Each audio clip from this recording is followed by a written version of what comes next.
Guys, Jeremy, National Fire Radio, Roxbury, New Jersey. A beautiful build. Another Enforcer with an Ascendant, 100-foot mid-mount tower ladder. Bob, something we didn't talk about on the last one we did with the City of Brigantine. Talk to me about the jacks up front, the down jacks. These are a set of down jacks, as we discussed in the past, right? The question, how do you tilt the cab? So what happens is when you engage the cab to be tilted, these jacks are interlocked. The interlock forces the jack out to the outer position before it allows the cab to come up. So it's just one operation. You hit the button, the jacks fold out, the cab comes up. And as we touched on before, while we're talking about this, the Ascendant product has 4 downriggers. Pads are attached, as well as 2 tormentors on each side. So there's 6 stabilization points on the Ascendant. So here we are on the chauffeur side of the truck, the Quint. A lot of times these days, aerials are also putting pump bodies on and some water. We got a 300-gallon tank, a 2,000 GPM pump. Considerations when you're doing that for a Quint concept or on a mid-mount tower ladder. I hate to say it's a package truck, right? But there's only so much you can do in the space that's provided. You know, as you stated, 2,000 GPM pump, cross lace. You can get 2.5 and 1.5 inches if you want. All the comforts of home, if you will, as a pump operator. Your pull-out step, get you off the ground. You're able to operate while the device is in operation as well. Yeah. You know what I love too? The considerations, right? So the height of your cross lays. A lot of times with a 300-gallon tank on a Quint, it's really to punch the fire in the face on arrival so that when your engine company comes in, they can really get to work. In extinguishment, it's more about maybe providing a line in place to perfect a rescue or something like that. So understandably, the line should be very easily accessed. The other thing I've seen too on tower ladders, which is cool with the low cross lays, is not only can you get your 1 3/4 line in there for your pull, for your immediate fire attack, but the other side then doesn't need to be pre-plumbed unless you want it to be, and that could just be a dead load for your 3-inch or your 5-inch sleeves to go and be pulled to hook into your engine or your water supply. So just an operational consideration when you look at the design and build. I mean, like I said before, this is what I say, a package, right? Of course. I mean, this pump panel is only 34 inches wide. Right. There's not a lot of room in there to fit all the piping that you need to fit. So nice little package in a tight spot. Here we are in the rear by the tandem. Let's talk about that for a minute. I don't know if we mentioned, but this was also a stock truck. Yes. So Roxbury bought this off of the stock program. On this particular rig,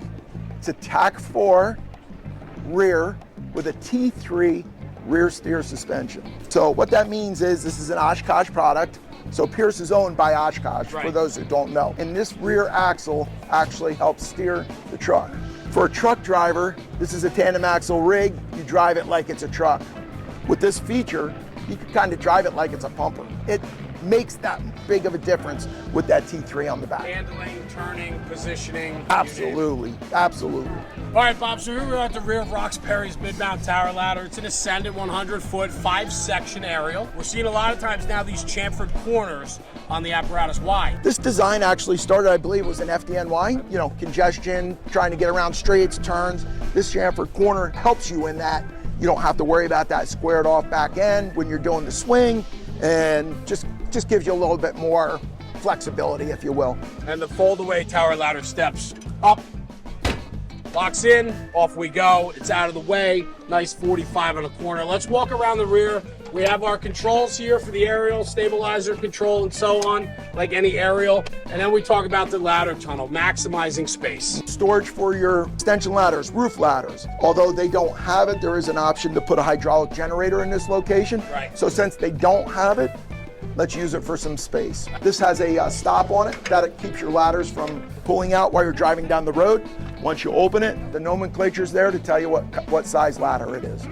Lastly, we are Quint. We have a pump on board, so we have supply line coming off the top. I believe it's up to 800 feet of 5-inch hose. Perfect. All right, Bob, so here we are on the officer's side of Roxbury's Ascendant tower ladder. It's a beautiful build. It was a stock build. Yes.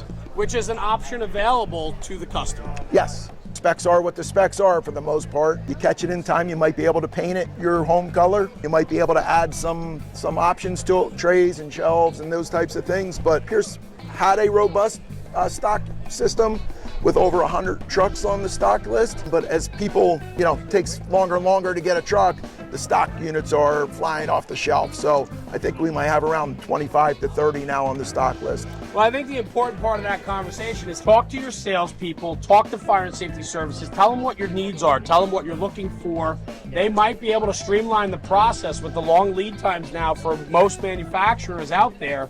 You might be able to find a stock product that fits your needs to a 90 percentile that is okay and doable for what you need. So it's a great option, a great program that's offered. Bob, thank you for all your time today walking Thanks, around buddy. several apparatus. We had a really good time. Yeah, Nice to absolutely. Catch up and talk shop.